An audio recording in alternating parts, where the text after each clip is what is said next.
गांव में एक प्राचीन कुआं था जिसे ग्रामीणों द्वारा पवित्र माना जाता था। कहते थे कि इस कुएं का पानी पीने से बीमारियां दूर हो जाती हैं और सुख समृद्धि आती है। लेकिन एक दिन एक अज्ञात कारण से कुएं का पानी काला हो गया और उसमें से एक भयानक गंध आने लगी। इस घटना से ग्रामीणों में भय फैल गया। वे मानते थे कि कुएं पर कोई शाप लग गया है।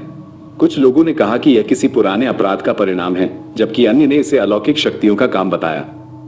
एक दिन एक युवा लड़की रिया अपनी दादी के साथ कुएं के पास गई।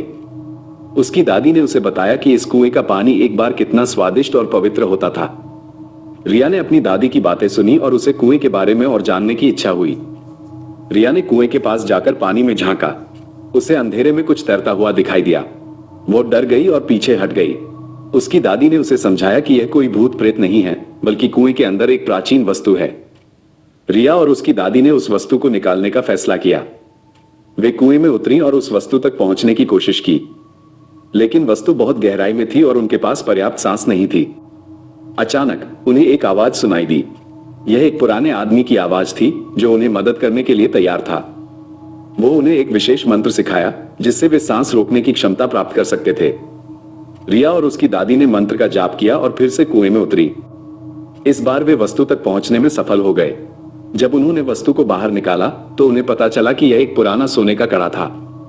उस कड़े के साथ ही कुएं का पानी भी साफ हो गया और उसमें से अच्छी गंध आने लगी। ग्रामीणों ने खुशी मनाई और रिया और उसकी दादी को बधाई दी। इस घटना के बाद कुएं का शाप टूट गया और गांव में फिर से सुख समृद्धि आ गई। रिया और उसकी दादी ने कुएं की रक्षा का वचन लिया और इसे हमेशा पवित्र रखने का संकल्प लिया। Subscribe Virgin Life for more entertainment and moral stories.